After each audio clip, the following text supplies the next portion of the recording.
Gente é a chave do sucesso em qualquer atividade humana, mas especificamente em agro.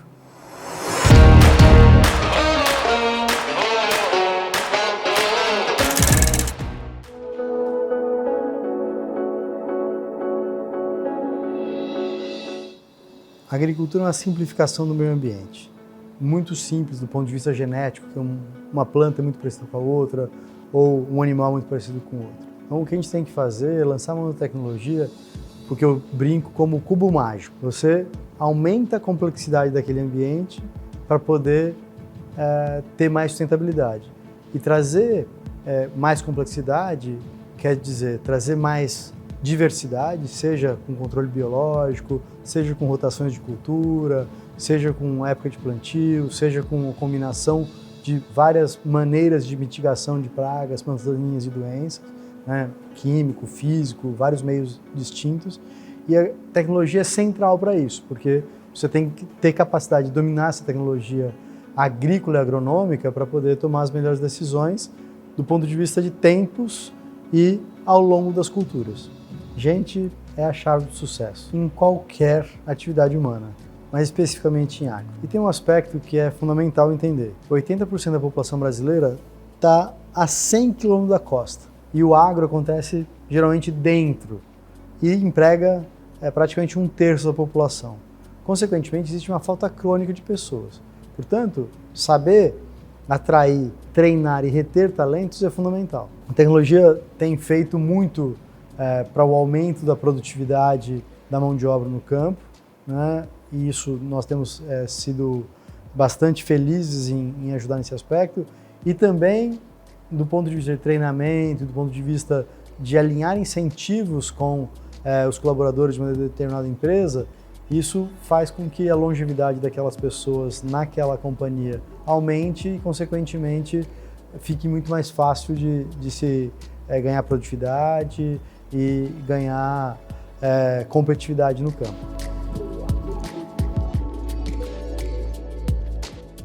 Nós estamos iniciando um ciclo de baixa na qual nós estamos vendo uma compressão de margem bastante relevante. Para quem já viveu isso por mais de 20 anos no campo, como o meu caso e muitos outros de vocês, é natural que é uma questão de serenidade para poder passar por esse caminho. Agora, vai ter gente que vai ficar pelo caminho. Meu avô dizia que não quebra a agricultura, quebram agricultores, muda de mão. Quem vai ficar é quem fez ou está fazendo lição de casa gerencial, né? Porque nos anos de bonança ou de vacas gordas, como a gente costuma dizer, são os anos em que as pessoas ficam um pouco mais pródigas, né? As empresas também, com seus gastos, sua despesa, e isso pode afetar muito a última linha, que quando vem uma conversão de margem como a gente está vendo hoje, é que vai fazer a diferença de quem tem boa performance e quem é competente na sua gestão para dentro da porteira, na sua gestão comercial, etc. Então, nós já vivemos isso, vamos viver novamente, e agora é a hora de fazer lição de casa gerencial, que é algo que eu tenho pregado há 2 anos, desde que eu vim para a Falconi, para que a gente faça esse dever, esse para casa, e saia fortalecido para próximo ramp-up do agro brasileiro, que certamente também acontecerá. A linha de investimento em máquinas é uma linha muito pesada. E a disponibilidade de máquinas, quando você realmente precisa delas, seja no plantio, seja nos tratos culturais, seja na colheita, também tem uma janela muito pequena. Então, está muito atento para o treinamento do operador, que é um tema de gente. Está muito atento para a manutenção preventiva, que hoje existem meios de predição de manutenção e ter, portanto, muito mais, um olhar muito maior para a disponibilidade daquela máquina, faz uma diferença tremenda. Por último, parece uma bobagem, mas o agricultor brasileiro, sobretudo de grãos e fibra, ainda não dá a importância que deveria dar para a rotina operacional do dia a dia, que faz uma diferença tremenda na performance de máquinas que são caras e é um parque relevante de investimento na linha de investimentos dos agricultores. Sobre a questão logística, sobre a questão de política comercial e armazenamento, é preciso que exista uma harmonia entre as políticas de uma determinada empresa. E a questão da política comercial continua sendo primordial, dado que você tem uma margem de contribuição média de 20%, 30% e todo o restante você está devendo para alguém, ou para uma trading, ou para uma multinacional, ou para um banco, ou para uma revenda. Consequentemente, administrar a compra dos seus insumos junto com a venda do seu grão, para não abrir um spread entre a sua posição comprado e vendido, é fundamental. E isso é algo que tem sido cada vez mais adotado, porém ainda muitos agricultores não observam essa política, que é uma política fundamental e básica de sobrevivência no longo prazo nesse setor, que é o setor de commodities agrícolas. O agronegócio tem batido um bolão nesse aspecto social e ambiental, né? O Brasil é uma potência ambiental. Eu vou começar pela parte ambiental, porque acho que é muito relevante. O Brasil tem o Código Florestal mais moderno do mundo. Além disso, o Brasil faz a agricultura de mais baixo carbono do mundo, né? Com plantio direto na palha há mais de 45 anos, mimetizando muito o que a natureza faz, que é a serrapilheira da cultura anterior cair sobre a próxima cultura sem revolver o solo e, consequentemente, sem devolver carbono para o meio ambiente, né? Isso é muito pouco divulgado, muito pouco entendido no mundo, né? O arado, que é um implemento que vai trabalhar o solo, foi inventado para descongelar solo na Inglaterra, para ganhar um mês de cultivo. E isso faz com que toda a matéria orgânica no solo vá para a atmosfera. Ninguém sabe disso. E o próprio plantio direto hoje ainda não é reconhecido como um mecanismo pleno de captura de carbono. Então, esse é um aspecto que a gente tem que observar e tem que trazer muito conhecimento para o nosso público em geral, da cidade sobretudo, não com soberba, mas com um olhar científico e um olhar de empatia para essa atividade, né? Além disso, o Brasil tem uma das mais limpas, se não a mais limpa matriz energética do mundo. Então, é um motivo que o agro faz um trabalho muito relevante, né, na mobilidade com combustíveis renováveis há muitos anos. Quando a gente olha para o lado das pessoas, o Brasil está muito de costas para o seu interior, né? A capital foi construída na década de 60 para interiorizar o Brasil. Ainda assim, é um grande ermo, né? E o que a gente observa, por exemplo, é que onde a agricultura chegou de maneira estruturada, como a 163 no Mato Grosso, ou a 158, ou mesmo a região do oeste da Bahia, para citar alguns exemplos, o que você vê é um aumento do IDH, do Índice de Desenvolvimento Humano, que você sai de bases quase subsaarianas, na década de 60, 70, antes do advento da agricultura nessas regiões, para IDHs dos maiores do Brasil, né? Próximos a 80, algumas vezes até maiores que 0,8, né?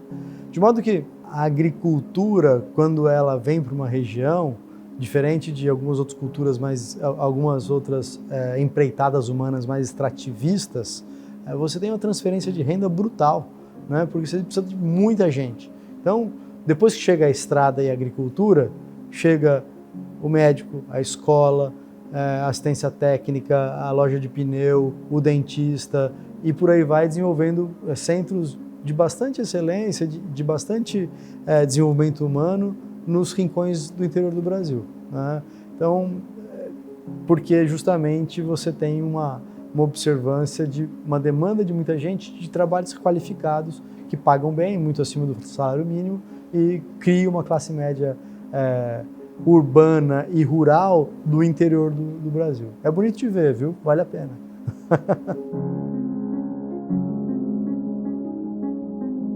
O Brasil tem 851 milhões de hectares. Ele faz todo o plantio de todas as culturas anuais, perenes e florestas plantadas em 80 milhões de hectares. É menos de 10% do seu território. Depois você tem mais 20% do território com pastagens, que em boa dose vão se transformar em agricultura. Depois você tem 63% do território preservado com seus biomas nativos, né? E aí depois tem reservatórios, estradas e cidades, né? Então o Brasil é realmente uma potência ambiental hoje. Não tem uma única receita para a gente olhar para as famílias empresárias, né? Cada família é única do jeito dela, né? No entanto, eu acho que tem alguns assuntos que a gente não pode se furtar a trabalhar, né? Que é a governança dessa empresa e trabalhar a sucessão nesta empresa, né? E eu gosto muito, eu tive a oportunidade de ter aula com o John Davis, né? Que é o papa de Family Business lá em Harvard.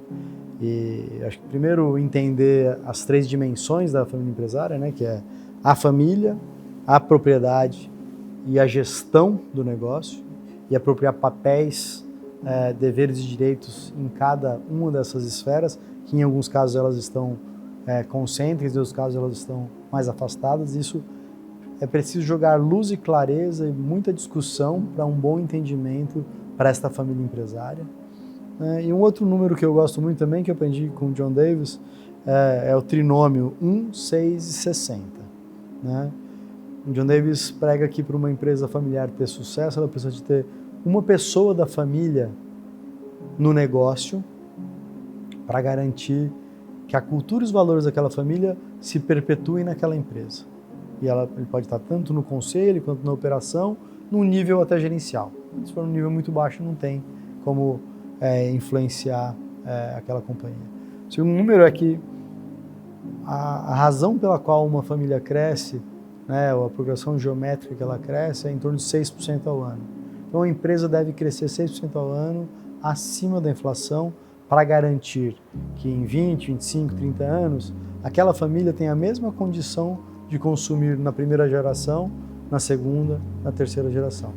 As pessoas não são acostumadas a gastar menos, elas querem gastar mais ou pelo menos o mesmo. E o terceiro aspecto de perpetuidade de uma família, de uma empresa familiar, é que 60% daquela família deve ter uma ocupação.